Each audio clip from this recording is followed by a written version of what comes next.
How's it going, everyone? Welcome back. Our Cincinnati Bengals have indeed went with Ja'Marr Chase with the 5th overall pick. Now, if you follow the channel, you know we have been very pro Penei Sewell throughout this duration of draft buzz, if you will, for these last couple of months. Thought that was the answer for the long game of the franchise. Still kind of feel that way, but it is what it is.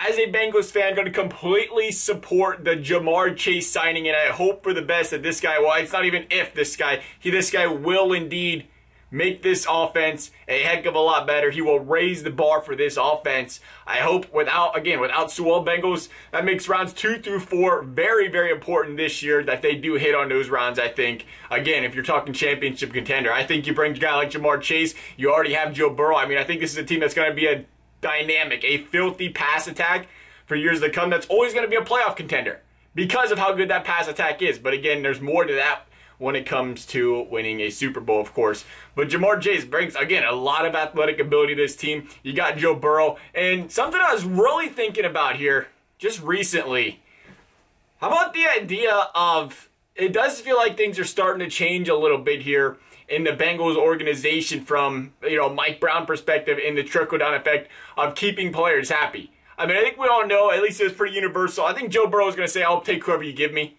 He's an all-pro when it comes to stuff like that.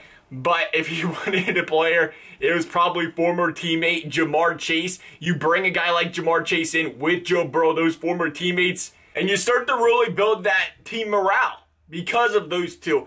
And I think one of the tougher things for the Bengals is acquiring those free agents, getting those guys to want to come and play in Cincinnati, want to stay in Cincinnati. And that's a pretty good start right there when you can now say, hey, guess what? You brought in Ja'Marr, you have Joe. These two are going to be happy to be Bengals for a very long time. Maybe even they take a little bit of a friendly team deal. Maybe it drags in some other LSU alumni. There's so many different aspects of that. I know we don't think about that. I know it's probably, it's, at the end of the day, it's professionals, and it probably doesn't amount to too much there. But I do think it's important to, boost that locker room happiness, that locker room chemistry, if you will. And I think that is, a step in the right direction here. I just think it's super, super important that these Bengals hit on that offensive lineman. We got the draft tonight again.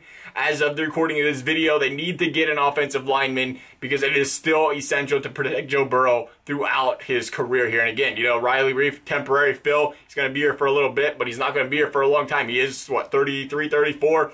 So we got to be mindful of that here. Hoping for the best of Ja'Marr Chase. Hopefully we can pick up some solid defense here in this draft as well. Build up that defense a little bit for these Bengals. That's our thoughts, though. Hoping for the best. Always will. Thank you guys for watching. We'll see you next time.